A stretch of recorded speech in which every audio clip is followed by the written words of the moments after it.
جن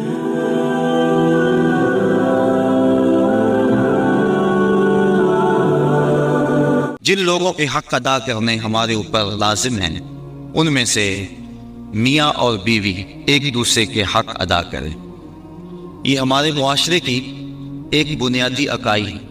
اگر میاں بیوی خوش ہوں گے تو گھر خوش ہوگا، دو خاندان خوش ہوں گے، رشتہ داری کے اندر حسن پیدا ہو جائے گا۔ لیکن اگر میاں اور بیوی کے باہم تعلق ٹھیک نہیں ہوں گے تو گھر برباد ہو جائے گا، اولاد کی تربیت خراب ہو جائے گی، دو خاندان برباد ہو جائیں گے، رشتہ داری کا تعلق کمزور ہو جائے گا۔ تو شریعت اسلامیہ نے اس کی سخت تلقین کی۔ ایک صحابی نے عرض کی، حضور بیوی کا حق کیا ہے؟ ما حق المرأة علی الزوج، عورت کا حق خامند کے اوپر کیا ہے؟ تو حضور علیہ السلام نے فرمایا کہ جو آپ کھائے وہ اس کو کھلائے۔ یہ نہیں ہے کہ میاں اور بیوی کے کھانے میں اور ان کی غذا میں فرق ہو، جس طرح کا کھانا خود کھائے اس طرح کا اپنی بیوی کو کھلائے۔ اور دوسرا فرمایا کہ جس طرح کا خود لباس پہنے اس طرح کا اپنی بیوی کو لباس پہنائے۔ تیسرا حق حضور علیہ السلام نے یہ بیان فرمایا کہ تو اس کے چہرے پہ نہ مارے، گھر میں سو شکر رنجی ہو جاتی ہے، ولا یضرب الوجہ، چہرے پہ نہ مارے۔ آقا کریم علیہ السلام نے فرمایا لا تضربوا اماء اللہ، اللہ کی لونڈیوں کو مارو نہ، منع فرمایا گیا۔ بعض مرد اپنی حاکمیت جگانے کے لیے، اپنے تغلب کو ظاہر کرنے کے لیے عورت پر تشدد کرتے ہیں اور سمجھتے ہیں کہ یہ ہم نے بڑی بہادری کی ہے، یہ کوئی اچھا کام نہیں ہے وہ جو اس نے کیا ہے، شریعت نے روکا ہے، منع کیا ہے۔ عورت مارنے سے درست نہیں ہوگی بلکہ معاملہ اور خراب ہو جائے گا۔ عورت کو بارے میں حضور نے ارشاد فرمایا یہ ٹیڑھی پسلی سے پیدا کی گئی ہے، اگر اس کو بالکل سیدھا کرنا چاہو گے تو یہ ٹوٹ جائے گا، اور اگر تم جو ہے وہ کوشش نہیں کرو گے تو ٹیڑھی کی ٹیڑھی رہے گی۔ اس لیے اس کی اصلاح کی کوشش بھی کرو، لیکن یہ تصور کہ بالکل درست ہو جائے۔ عورت کی کچھ چیزیں عورت کا حسن ہے۔ اللہ تعالیٰ نے قرآن مجید کے اندر ارشاد فرمایا ہے کہ وہ لوگ جو محسن اور غافل عورتوں کے اوپر تہمت لگاتے ہیں، تو محسنات الغافلات، اللہ تعالیٰ جل شانہ نے یہ عورت کا حسن شمار کیا ہے، عورت کی خوبی بیان فرمائی ہے، غافل ہونا۔ مرد بڑا زمانے ساز ہو تو یہ اس کا حسن ہے، لیکن عورت بولی بالی ہو، صرف امور خانہ داری کو جانتی ہو، باہر کے معاملات کو نہ جانتی ہو، یہ عورت کا حسن ہے۔ تو یہ لازمی نہیں ہے کہ عورت بھی مرد کی طرح تیز ہو۔ آج جس معاشرے میں ہم جی رہے ہیں، آج عورت کو مردوں کے مقابل کھڑا کر دیا گیا اور وہ گھر کے کام کو بوجھ سمجھ دیا، ہوٹل کے اندر کتنے لوگوں کو کھانا کھلا رہی ہے، گھر میں کیا کہ میرے ساتھ ظلم ہو رہا ہے۔ یہ ہوسٹس بھرتی ہو گئی ہے تو 400 جو ہے وہ مسافروں کو جو ہے وہ پانی پیش کر رہی ہے، اور کتنے لوگوں کی بھوکی نظروں کا شکار ہو رہی ہے، ہر کوئی اپنی خواہش کے مطابق اس سے بات کر رہا ہے، تو وہ اتنے لوگوں کی خدمت کر رہی ہے، یہ ظلم نہیں ہے؟ اور گھر میں 10 بچوں کا کھانا پکائے اور اپنے خامند کے باپ کا اور اس کی ماں کا کھانا پکائے اور ان کی خدمت کرے تو سارے چیخ اٹھتے ہیں یہ ظلم ہو گیا، ادھر 300-400 لوگوں کی خدمت کر رہی ہے، یہ عجیب سا ماحول ہے۔ تو عورت کی کچھ چیزیں جو ہیں وہ اس کا حسن ہے، اور وہی اس کی زندگی کا نکھار ہے، اور وہی اس کی خوبی ہے۔ تو اللہ تعالیٰ نے قرآن مجید کے اندر غافلات کا لفظ عورت کی خوبیوں کو شمار کرتے ہوئے بیان فرمایا۔ تو یہ کیونکہ پسلی ٹیڑھی رہے تو پسلی کے ٹیڑھا ہونے میں بھی ایک حسن ہے، اگر سیدھی ہو جائے تو حسن ظاہر ہو جائے گا، اس لیے فرمایا کہ یہ ٹیڑھی پسلی سے پیدا کی گئی ہے تو یہ بالکل سیدھی بھی نہیں ہو سکتی ہے، اس کی ناقص العقل ہے، اس کے اندر کچھ کمی ہے۔ اور ایک موقع پہ حضور نے ارشاد فرمایا اگر اس کی کچھ عادتیں تمہیں ناپسند ہیں تو کچھ ایسی عادتیں بھی تو ہوں گی جو تمہیں پسند ہوں گی۔ یعنی ساری عادتیں دیکھو نا، مجموعی طور پہ دیکھنا ہے، وہ تمہاری کتنی خدمت کرتی ہے، ماں باپ کو چھوڑ کے آئی ہے، بہن بھائیوں کو چھوڑ کے آئی ہے، تم سے پہلے اٹھتی ہے، تمہارے بعد سوتی ہے۔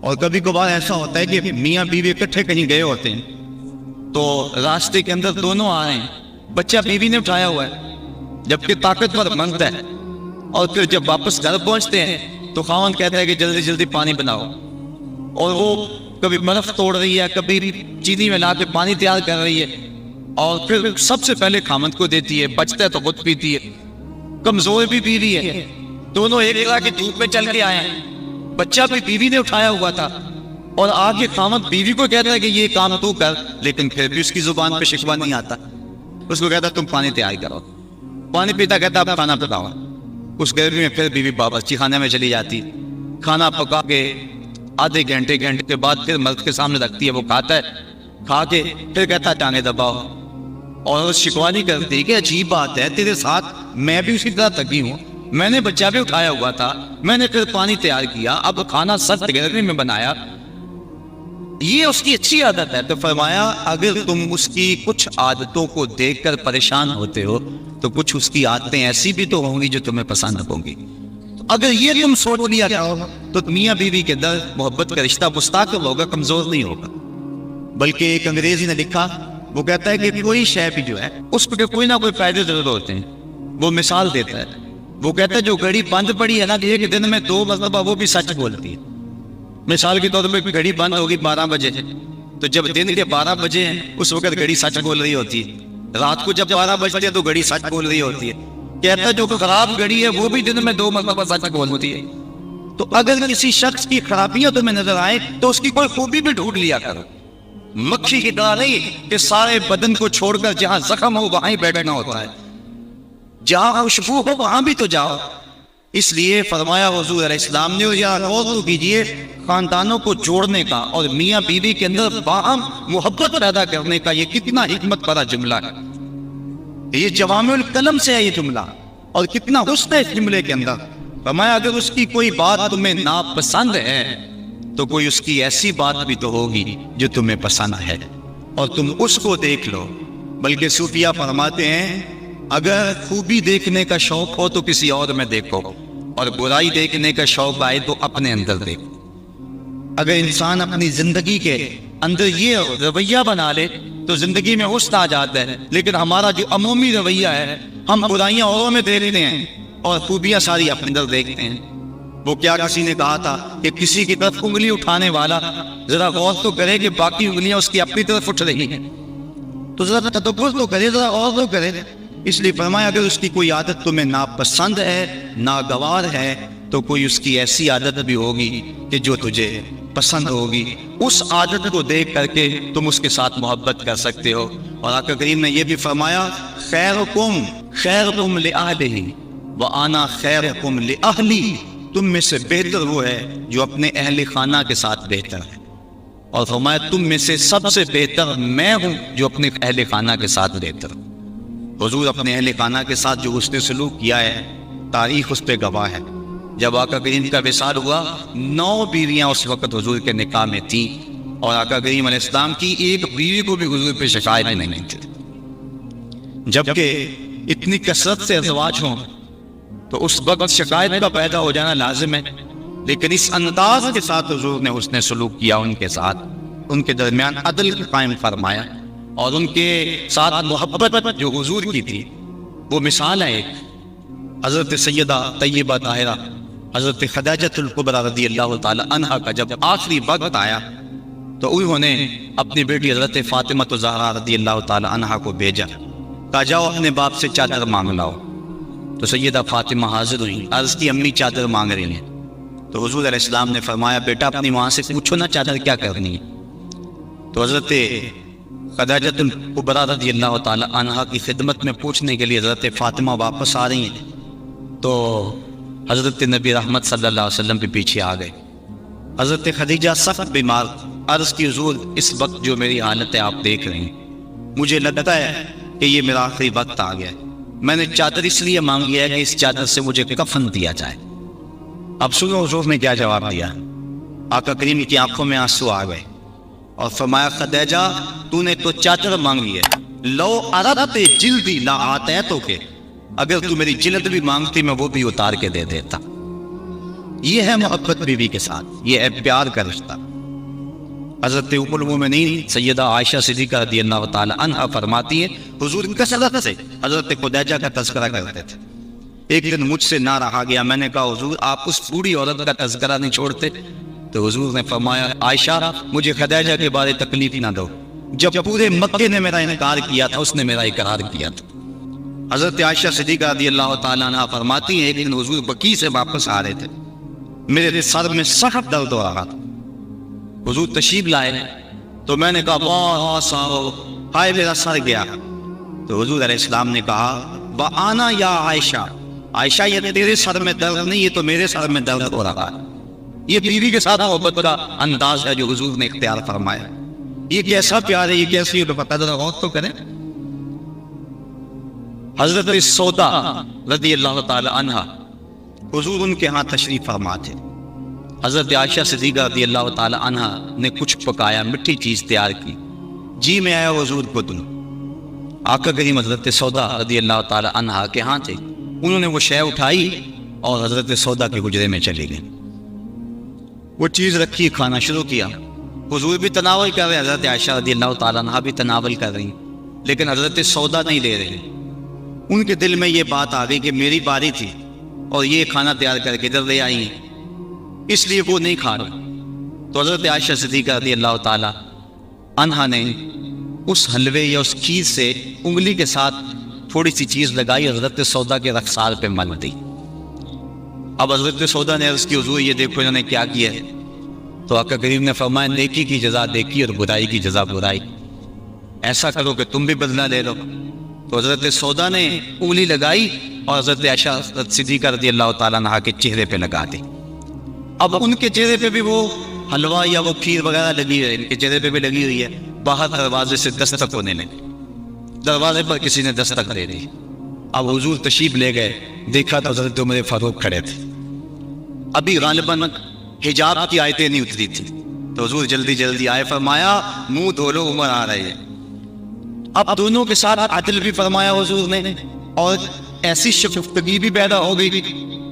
بعض مرد سمجھتے ہیں کہ ہم مرد ہیں اور ہمیں عورتوں کے ساتھ بالکل سیریس رہنا چاہیے، ان کے ساتھ کوئی مزاح نہیں کرنا چاہیے، جبکہ مزاح فرمانا چاہیے عورتوں کے ساتھ۔ حضور نے فرمایا ہے، حضرت عائشہ صدیقہ رضی اللہ تعالیٰ عنہ اور حضور جا رہے تھے کسی سفر پہ، حضور کی عادت یہ تھی جب قافلے میں ہوتے سفر کرتے تو سب سے پیچھے ہوتے، تو قافلہ تھوڑا سا آگے چلا گیا، تو حضور نے فرمایا عائشہ دوڑ نہ لگائیں، عرض کی ہاں ٹھیک ہے۔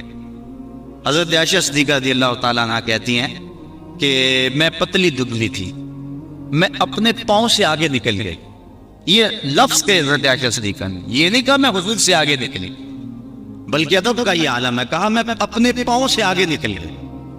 خیر معاملہ ختم ہو گیا، کافی عرصہ بیت گیا، ایک دن پھر ایسا موقع بنا، میرے جسم میں تھوڑی سی فربہی آ گئی تھی، تو حضور نے فرمایا عائشہ دوڑ نہ لگائیں، میں نے کہا لگاتے ہیں۔ تو جب دوڑ لگائی تو میں پیچھے رہ گئی، حضور آگے چلے گئے، تو حضور نے پیچھے پلٹ کے دیکھا، مسکرا کے فرمایا یہ اس دن والا بدلہ ہو گیا۔ تو اب مزاح فرمایا حضور علیہ السلام، اور حضرت عائشہ صدیقہ رضی اللہ تعالیٰ عنہ فرماتی ہیں کہ اللہ کے محبوب علیہ السلام مجھے حمیرہ کہہ کے پکارتے تھے، یہ محبت کا عالم تھا۔ تو عورت کے ساتھ اس نے سلوک کرنے کا درس دیا گیا ہے، تو فرمایا اس کو مارو نہ، ولا یکبہ، اور اس کو گالی نہ دو۔ عورت کو گالی گلوچ کرنا یہ کوئی اچھی عادت نہیں ہے، کسی کو گالی دیں آپ یا مجھے کوئی گالی دے تو میرے دل میں جو ہے وہ زخم لگے گا اس گالی، وہ کیا کسی عربی شاعر نے کہا ہے تلوار کے زخم میں وہ مٹ جاتے ہیں لیکن جو زبان کے زخم میں وہ نہیں مٹتے، کسی کا مارا ہوا پھول ختم نہیں ہوتا۔ اب کسی کو کوئی بات کہہ دے تو ساری زندگی وہ زخم نہیں مٹتا، تو جن میاں بیوی نے اکٹھے رہنا ہو ساری زندگی اور وہ خامد گالیاں دے تو بیوی کے دل میں کتنی نفرت پیدا ہو جائے گی، یہ آئلی زندگی کا سسٹم تباہ ہوگا یا نہیں ہوگا۔ اس لیے حضور نے فرمایا کہ چوتھا حق یہ ہے کہ وہ گالی نہ دے، اور پانچواں حق یہ بیان فرمایا حضور نے وَلَا يَهْجُرْ إِلَّا فِي الْبَيْتِ، عورت کی کوئی عادت ناپسند ہے یا کوئی ایسا معاملہ ہو گیا تو حکم ہے پہلے اسے سمجھاؤ، اگر وہ سمجھتی نہیں ہے تو پھر حکم ہے کہ اس کا بستر الگ کر دو۔ اب علماء نے اس کے ساتھ بھی شرط لگائی ہے، بستر الگ کرنے کا یہ مفہوم نہیں ہے کہ اس سے بول چال چھوڑ دو، اگر بول چال چھوڑ دو کہ بچوں پہ اثر پڑے گا۔ بستر کو الگ کرنا یہ تمہارے میاں بیوی کا معاملہ ہے، بچوں کو پتہ نہ چلے، بچوں کی تربیت خراب ہو جائے گی اگر تم مجھ سے جو ہے وہ ایسا الجھاؤ پیدا کر لو گے۔ اور پھر کہا کہ فی البیت، اس کو اللہ کا گھر میں کرو، اس کو میکے نہ بھیجو، اگر میکے بھیجو گے تو اس کے والدین کو تکلیف ہوگی، تو تمہارے دو خاندانوں کے اندر فساد پپا ہوگا۔ کیسی حکمت بھرے جملے ہیں۔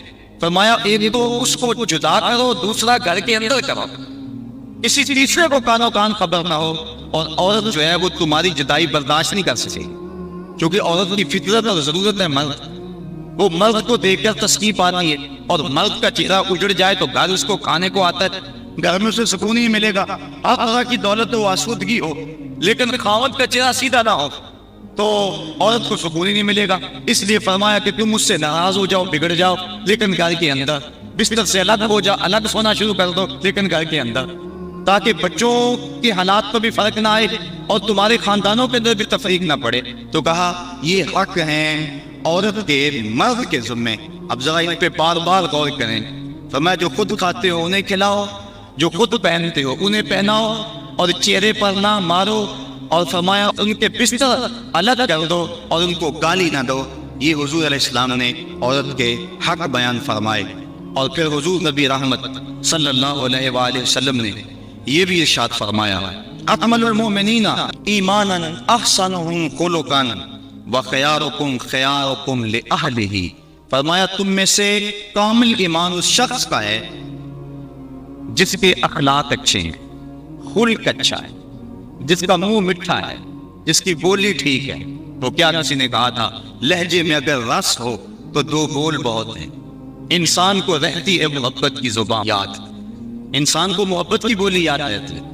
تو کہا کہ جس کا خلق اچھا، اور دوسرا فرمایا جو اپنے اہل خانہ کے ساتھ ٹھیک ہے، سارے زمانے سے ٹھیک ہے، گھر والوں سے ٹھیک نہیں ہے، تو پھر کیسے زندگی میں سکون آئے گا، طمانینت آئے گا، کیسے چین آئے گا؟ تو تم میں سے بہتر وہ ہے جو اپنے گھر والوں کے ساتھ بہتر ہے۔ اور ابھی روایت میں نے آپ کے سامنے رکھی جس میں حضور نے فرمایا کہ میں تم میں سے سب سے زیادہ اپنے گھر والوں کے ساتھ اس نے سلوک کرنے والا ہوں اور اچھائی کرنے والا ہوں۔ تو یہ حکم دیا گیا کہ وہ اچھے انداز کے ساتھ اپنی بیوی کے ساتھ حسن سلوک کرے، اس کو جو ہے وہ مکروہ نہ جانے، اور اس کو برا نہ کہے، اس کو گالی نہ دے۔ دوسری طرف عورت کو کہا الرجال قوامون علی النساء، مرد عورتوں پر قوام ہے، حاکم ہے، امیر ہے۔ یہ اس لیے فرمایا گیا کہ پھر دونوں رائے ہیں اور شریعت فیصلہ نہ دے کہ کس کی رائے مقدم ہوگی، رائے میں اختلاف بھی ہو سکتا ہے، تو پھر آئلی سسٹم پھر بھی تباہ ہوگا۔ عورت رائے دے، مرد اس کو قبول کرے، اس کی رائے کی پرواہ نہ کرے، یہ مرد کے لیے مناسب نہیں ہے۔ اس طرح عورت گھر کے اندر عضو معطل بن جائے گی، وہ سمجھے گی کہ میری اس گھر میں اہمیت ہی کوئی نہیں، میں جو بات کرتی ہوں مجھے کوئی پوچھتا ہی نہیں ہے۔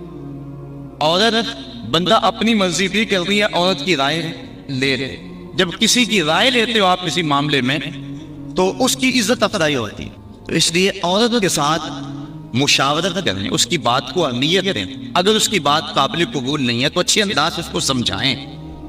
لیکن فرض کرو کہ رائے مختلف ہو گئی ہیں تو رائے کس کی کو ترجیح ہوگی؟ مرد کی رائے کو ترجیح ہوگی۔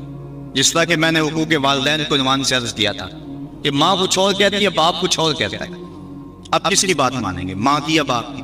ماں کا درجہ بہت زیادہ ہے، لیکن ماں کہتے ہیں یہ کرو، باپ کہتا ہے یہ کرو۔ تو علماء نے جزیہ بیان فرمایا کہ خدمت میں ماں مقدم ہے، تعمیل حکم میں باپ مقدم ہے۔ پہلے تو ماں باپ کو چاہیے اولاد کو کسی مشقت میں نہ ڈالیں، کسی مصیبت میں نہ ڈالیں، لیکن اگر ایسا کبھی ہو جائے تو خدمت میں ماں کو ترجیح دی۔ جب باہر سے آئے تو پہلے ماں کی ٹانگیں دبائیں، اس کے پاؤں دبائیں، پھر اس کے بعد باپ۔ خدمت میں ماں کو ترجیح دیں، لیکن جب حکم کی تعمیل کی بات آئے پھر باپ کو ترجیح دیں، کیونکہ قوام باپ ہے، گھر کا حاکم اور امیر باپ۔ اگر باپ کی بات نہیں مانی جائے گی تو پھر گھر میں فساد برپا ہو جائے گا۔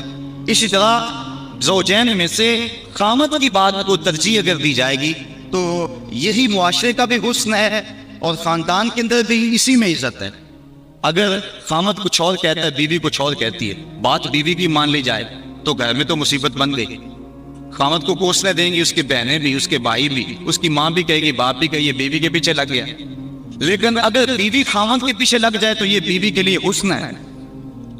مرد کا بیوی کی اطاعت کرنا یہ مرد کے لیے حسن نہیں ہے، لیکن بیوی کا مرد کے پیچھے لگ جانا اور اس کی بات کو مان لینا یہ جو ہے وہ حسن ہے بیوی کے لیے، اور یہ اس کی اطاعت کے زمرے میں آتا ہے.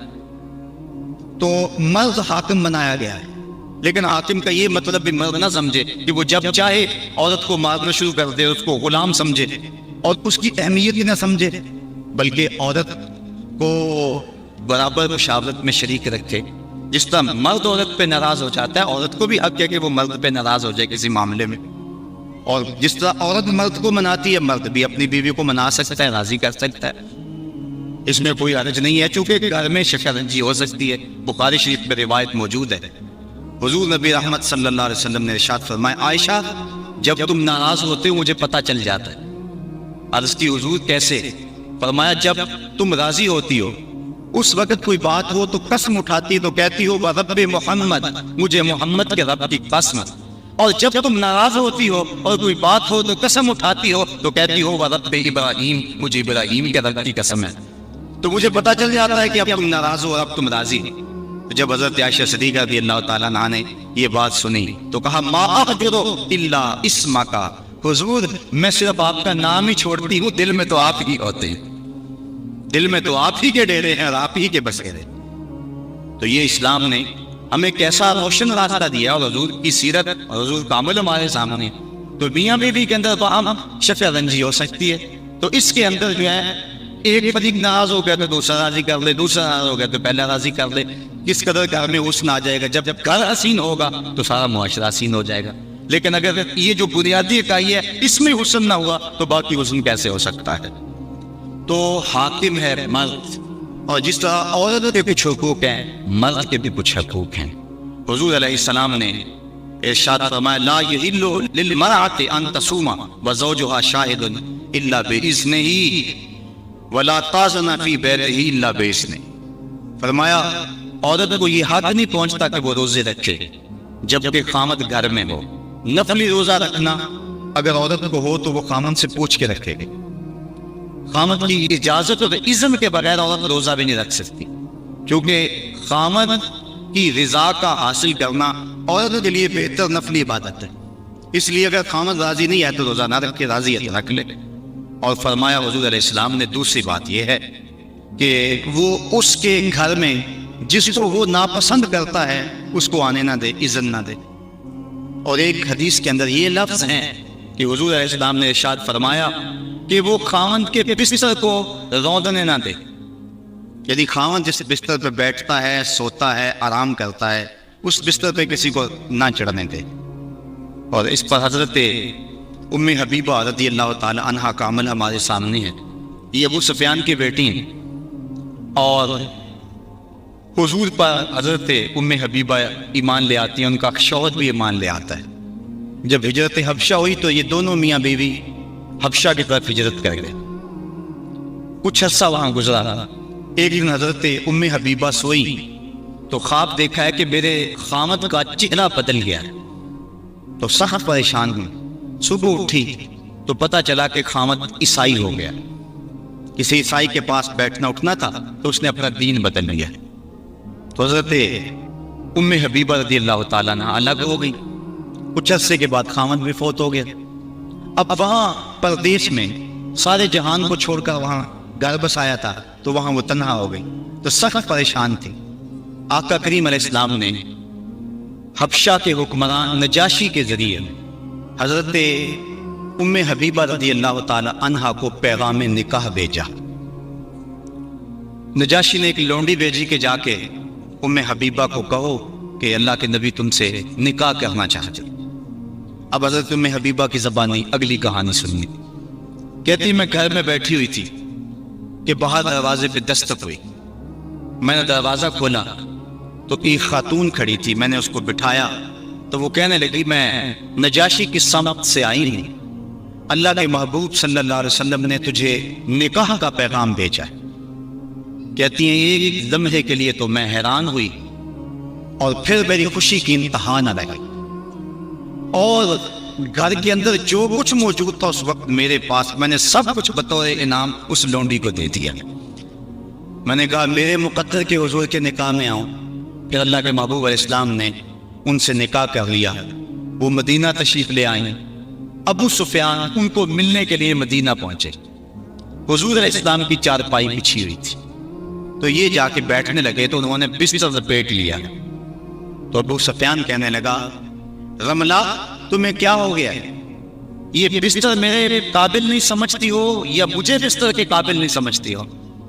تو حضرت ام حبیبہ کہنے لگی کہ یہ بستر اللہ کے رسول کا ہے اور میں نہیں پسند کرتی کہ اس کے اوپر کوئی مشرک بیٹھے. تو کہنے لگا ابو سفیان کہ تم بڑا بدل گئی ہو.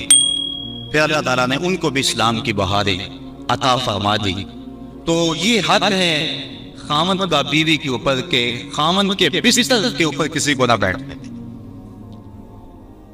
اللہ کے محبوب علیہ السلام نے فرمایا ایما امرأۃ ماتت وزوجها عنہا راض دخلت الجنہ. وہ عورت جو اس حال میں مری کہ اس کا خامد اس پہ راضی تھا, فرمایا وہ عورت سیدھی جنت میں جائے گی. اور ایک روایت میں ایسا ہے کہ 4 شخص ایسے ہیں کہ جن کو جنت میں جانے میں کوئی رکاوٹ نہیں ہوگی. ان میں سے ایک وہ شخص جس نے اپنے والدین کی خدمت کی اور والدین اس پہ راضی ہوئے. دوسرا وہ شخص جس کے بال بچے زیادہ تھے, ذرائع آمدنی تھوڑے تھے, لیکن اس نے بچوں کے پیٹ میں حرام کا ایک لقمہ بھی نہیں جانے دیا. تیسرا وہ شخص جس نے ایسی پکی توبہ کی, گناہوں کی طرف دوبارہ پلٹنا اس کے لیے اتنا ہی مشکل ہے جس طرح تھنوں سے نکلے ہوئے دودھ کو واپس کیا جائے. اور چوتھی وہ خاتون کہ جس نے اپنی ساری محبتیں اپنے خامد پہ نچھاور کر دی اور اس حال میں فوت ہوئی کہ اس کا خامد اس پہ راضی تھا. فرمایا ان چاروں کو جنت میں جانے سے کوئی بھی نہیں روک سکتا.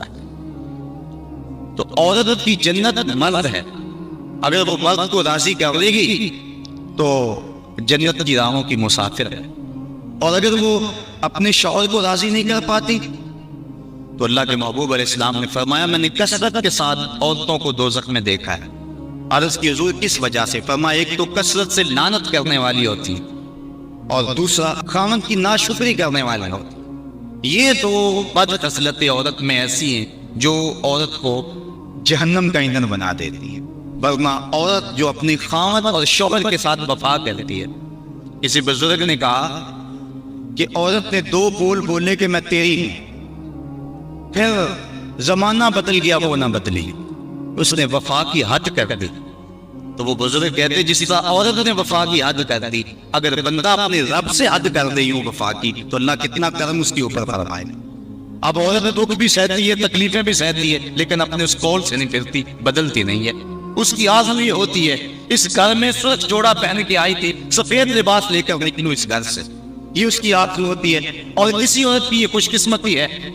تو عورت اگر اپنے خامند کو راضی رکھتی ہے تو وہ جنت کی مسافرہ ہے, لیکن اگر اپنے خامند کو ناراض کر دیتی ہے تو وہ جنت کی خوشبو بھی نہیں پائے. اس حال میں مرے کہ اس کا شوہر اس سے راضی ہو جائے. اللہ اکبر. اللہ کے محبوب علیہ السلام نے مردوں کو عورتوں کے ساتھ اور عورتوں کو مردوں کے ساتھ حسن سلوک کرنے کی تلقین ارشاد فرمائی. اور آقا کریم نے جو آخری وصیت اپنی امت کو کی, اس کے بعد حضور علیہ السلام کا وصال ہو گیا. اس کے بعد کوئی وصیت نہیں ہے حضور کی زبان سے جو نکلی ہو. فرمایا لوگوں میں تمہیں 2 چیزوں کی وصیت کرتا ہوں. ایک الصلاۃ, نماز, یعنی نماز کو نہ چھوڑنا. اور دوسری وصیت یہ تھی کہ میں 2 کمزوروں کے بارے میں تمہیں اللہ سے ڈراتا ہوں, ایک غلام اور دوسری تمہاری بیویاں. ان 2 کمزوروں کے بارے تمہیں اللہ سے ڈراتا ہوں, ان پہ ظلم نہ کرو. انہوں نے بھاگ تو جانا نہیں ہے, گھر سے نکل تو جانا نہیں ہے, تو ان پہ ظلم کرو گے تو یہ دکھی ہو جائیں گے.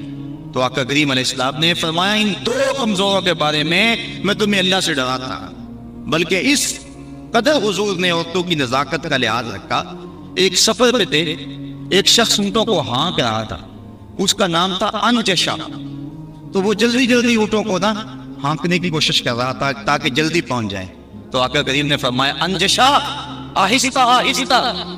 فرمایا یہ جو اونٹوں کے اوپر عورتیں بیٹھی ہیں ان کی طرف اشارہ کر کے کہا یہ نازک آبگینے ہیں کہیں ٹوٹ نہ جائیں. عورتوں کو نازک آبگینے قرار دیا.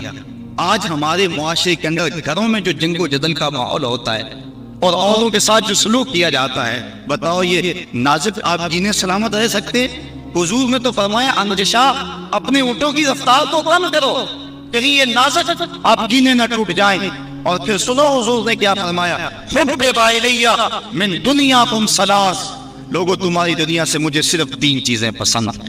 رنگ و نور سے سجی ہوئی یہ کائنات تمہیں مبارک ہو، یہ بزم کواکب کا نور، یہ افلاک، یہ زمین، یہ لہلہاتے ہوئے سبزے، یہ کائنات کا حسن، یہ کوثر قضا کی رنگینیاں، یہ پہاڑوں کے رنگ، یہ پربتوں کی کتاریں، یہ مرغن غذائیں، یہ انواع اقسام کے پھل، زندگی کا سارا حسن، یہ موسموں کا نور و روشنی، سب کچھ تمہیں مبارک ہو. فرمایا مجھے تو صرف تمہاری دنیا سے صرف 3 چیزیں پسند ہیں. یہ نہیں کہا تیری دنیا سے، کہا تمہاری دنیا سے. بلکہ ایک حدیث کے لفظ حضور نے یوں فرمایا کہ میری مثال ایسے ہے تمہاری دنیا کے ساتھ جس طرح کوئی مسافر گزر رہا ہو اور راستے میں کوئی درخت ہو اور وہ چند لمحوں کے لیے اس کی چھاؤں میں بیٹھ جائے. تو کہا میں تو چند لمحوں کے لیے رکا ہوں، اور رک کے ایک ایک لمحہ انسان کو زندگی گزارنے کا راستہ بتا گئے ہیں. چند لمحوں کے لیے وہ ٹھہرے ہیں جس پیڑ کے نیچے. سنا ہے آج تک اس پیڑ کا سایہ مہکتا ہے، آج تک وہاں روشنیاں پھیلی ہوئی ہیں. تو کہا حبب الیہ من دنیاکم ثلاث، مجھے تمہاری دنیا سے صرف 3 چیزیں پسند ہیں، الطیب والنساء وجعلت قرۃ عینی فی الصلاۃ. ایک خوشبو، دوسری مندوحہ عورتیں، اور تیسری میری آنکھوں پہ ٹھنڈک نماز میں رکھی گئی ہے. تو صاحبو میرے اور آپ کے آقا و مولا حضور نبی رحمت صلی اللہ علیہ وآلہ وسلم نے یہی ہمیں وصیتیں کی، عورتوں کے ساتھ اس نے سلوک کرنے کا، اور عورتوں کو حکم دیا کہ تم اپنے خامند کے ساتھ اس نے سلوک کرو. بلکہ فرمایا کہ اگر اللہ کے علاوہ کسی کو سجدہ جائز ہوتا تو میں بیوی کو حکم دیتا کہ وہ اپنے خامند کو سجدہ کیا کرے. عورت کو یہ بھی اذن نہیں ہے کہ وہ مرد کی اجازت کے بغیر گھر سے نکلے. اگر مرد پابند کرنا چاہیے عورت کو ہمت نہیں ہے کہ نکلے، شریعت نے منع کیا. بلکہ حضور نے ارشاد فرمایا جب کوئی عورت مرد کی رضا اور اذن کے بغیر گھر سے باہر نکلتی ہے تو آسمانوں کے سارے فرشتے اس عورت پہ لعنتیں نازل کرتے ہیں. اور پھر جب وہ گزرتی ہے جن راہوں سے، انسانوں اور جنوں کے علاوہ باقی ہر درخت، ہر پتھر، ہر شے جو راستے میں آتی ہے اس عورت پہ لعنت بھیجتا ہے. تو عورت کو مرد کے اذن کے بغیر گھر سے نکلنے سے روکا گیا. اس کو کہا کہ تو گھر میں ٹھہری رہنا، تیری یہ وفا کا تقاضا ہے. اور دوسری طرف مرد کو حکم دیا گیا کہ تم نے اس کا خیال رکھنا ہے، جو خود کھائے اس کو کھلائے، جو خود پہنے اس کو پہنائے. اگر کوئی نوبت تکرار اور لڑائی کی آ جائے اس کے چہرے پہ نہیں مارنا. بعض علماء نے کہا کہ اگر مارنا ناگزیر ہو جائے، جس طرح کہ سورہ نساء میں اللہ تعالیٰ نے فرمایا کہ اگر ان سے کوئی ایسا کام سرزد ہو جائے تو پھر ان کو مار دو، تو اس کی شرط لگائی کہ مار علم والی نہ ہو بلکہ اس سے ذہنی تکلیف ہو جانا مقصود ہو.